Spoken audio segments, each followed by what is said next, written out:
Good morning and welcome back to our time together. I have come to enjoy this. I hope you too have.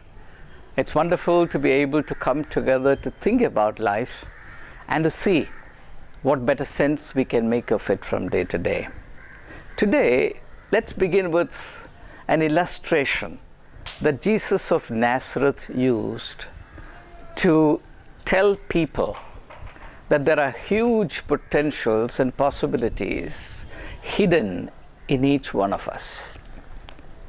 He used the illustration of a mustard seed. Now he says the mustard seed is one of the least of the seeds in nature. Then he says, you should be like a mustard seed that falls down, sprouts, and becomes, he says, like a tree. There's a slight exaggeration. Sometimes when you create stories and illustrations, it's pardonable to illustrate a little bit, to exaggerate a little bit. He says, this tree then sends its branches unto the end of the world. And then he says, the birds of the air come and build their nests on it. You think of it. What a complete transformation.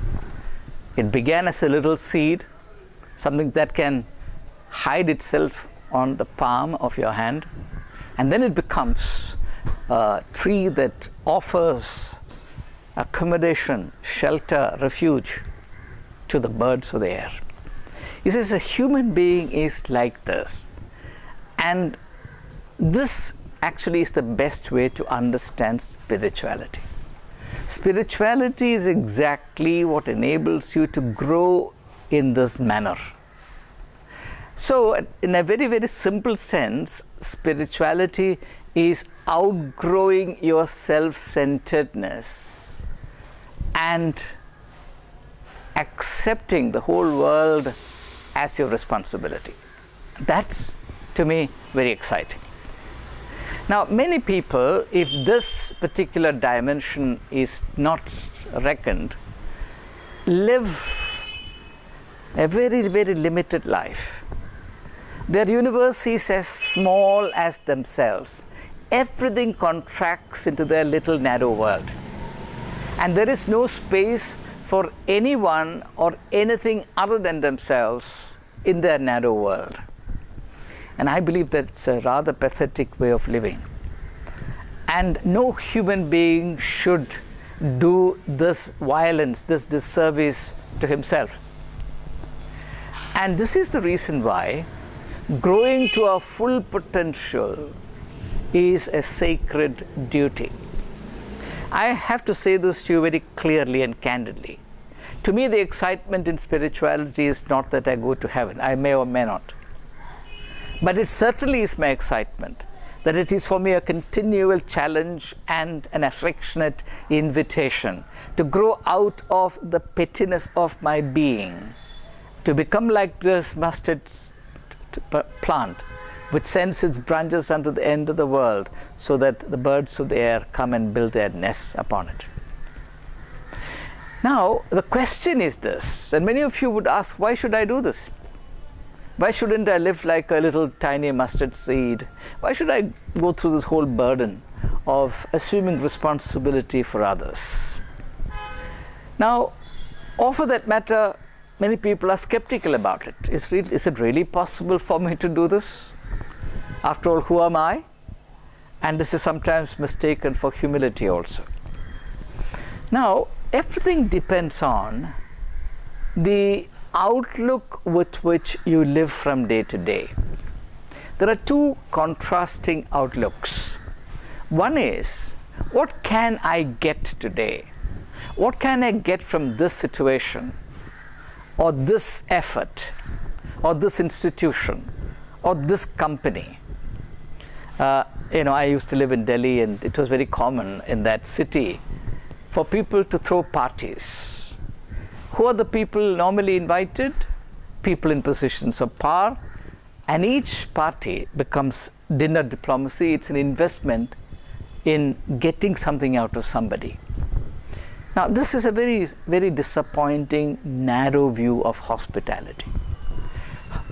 meaning of hospitality is that you have the inner freedom, the greatness, the generosity of the spirit to accept the other without any ulterior motive. You accept the other out of love, not out of expectations. So this is something that corrupts human nature. That is the mercenary outlook. If I relate to somebody, I must get something out of it. If I do something, if I stir a little finger, I must get something for it. I have found this to be a serious limitation that many people invite upon themselves. Rewards in life are not one-to-one. Rewards in life are not like a transaction in a shop. You go to a shop and you say, well, give me a kilogram of rice. And the shopkeeper says it costs you 40 rupees. So you take the rice, you give the money, 40 rupees, the transaction is over. Life is not like that. In life, you may have to pay the 40 rupees and not see that 1 kilogram of rice for a long time to come. But when that comes, and it will surely come, it may not be 1 kilogram of rice, it may be 10 kilograms, it may be 100 kilograms of rice, it may be 10 kilograms of gold, who knows? Now, this very, very precious and mysterious aspect of life, many people do not think about. So they slip into this kind of narrow transactional outlook, which insists that the rewards must be immediate. Now, this is what is called the getting mentality. Now, the worst embodiment of this getting mentality is the thief. Who is a thief? Anyone who insists that in order to take a step, there must be an immediate reward. The only thing about a thief is that he is roaming around only for his own benefit. It's a very common thing. We think that thieves are only at night. No, the society is full of thieves. If I relate to you only for what I can get out of you, I am a thief, pure and simple. People don't understand this. Now, this attitude degrades us, it cheapens us, it makes us very small people. And we cannot even respect ourselves, leave alone somebody else respecting us. Human greatness lies not in coveting things, snatching and hoarding things for ourselves, not in living for ourselves, but also growing towards others, or growing so that we can include others in the ambit of our life. Now, this is what we may call the giving life. Now, you look at nature. You know, a plant in nature or a tree in nature grows in two different ways. For the early months and years, depending on which tree or plant it is, the plant or tree grows only for itself. But then comes a wonderful and beautiful moment. And it's at that moment that the tree connects to us most beautifully. That tree begins to produce fruits. Now, what is fruit? Fruit is also growth. We say, grow a fruit tree. What does it mean? We are planting and taking care of a fruit tree in order to derive its fruit. So fruit is the product of the tree's growth, not for itself, but for others. And that's the beauty of life.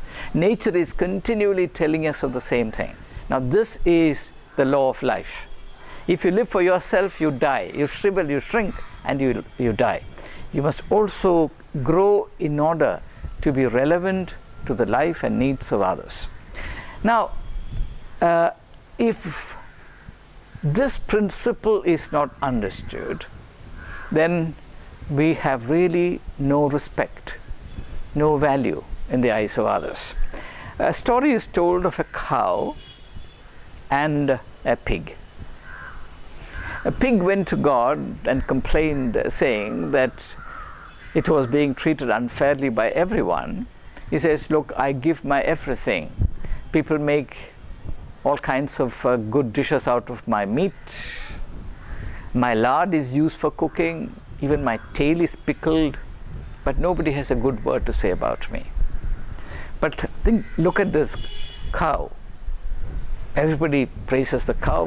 There are people who even worship the cow. Now, pig said this is not fair.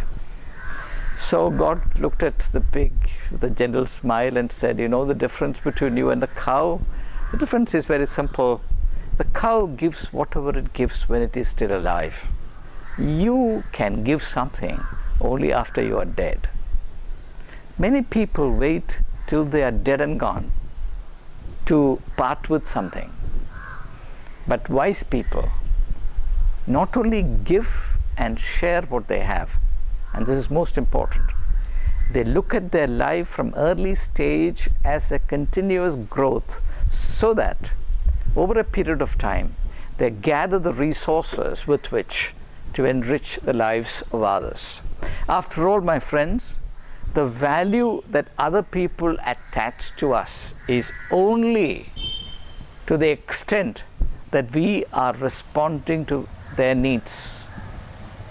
Human relevance is nothing but our ability to relate to the needs of others.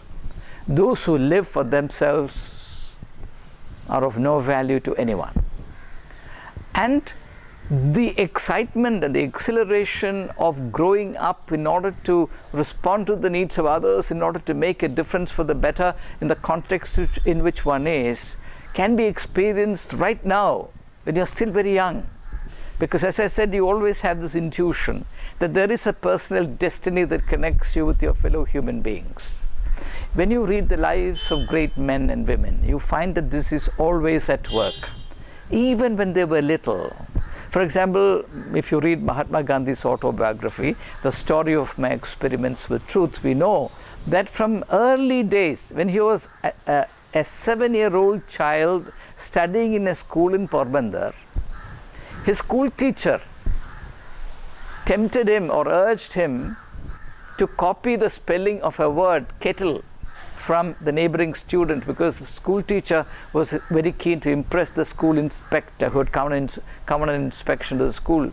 And he did not want the inspector of schools to go away with a bad impression about the school. So the teacher sort of urged Gandhi to copy the spellings that he did not know. He refused. Why? Because he had this intuition. Gandhiji refused the attempts of his own brother, his elder brother, to go into non-vegetarianism, because his brother had learned from somewhere that eating meat is a source of bravery and physical strength, and therefore he tried to persuade his younger brother Mohandas to eat meat. He refused. Gandhiji refused the medical advice to eat egg and to drink milk. Why? Because he had this great intuition that he was to play a role in later life. Now, that intuition comes to all of us, provided we are keen, or we are inclined, we are open to helping others. The secret of our growth, my friends, is the commitment to helping others. Now, let me close by asking you this question. Do you know that you can practice it at home? Do you know that you can be a helping presence to your in your home towards your parents? Do you know you can help your mother, your father? In a variety of ways. And this inclination, this concern for others, is a very major energy for our growth and development. So if you shrink and shrivel, if you also have regard for others, your life will blossom into a mighty tree in which the birds of the air will build their nests. What a beautiful state it is. Try it out. Thank you.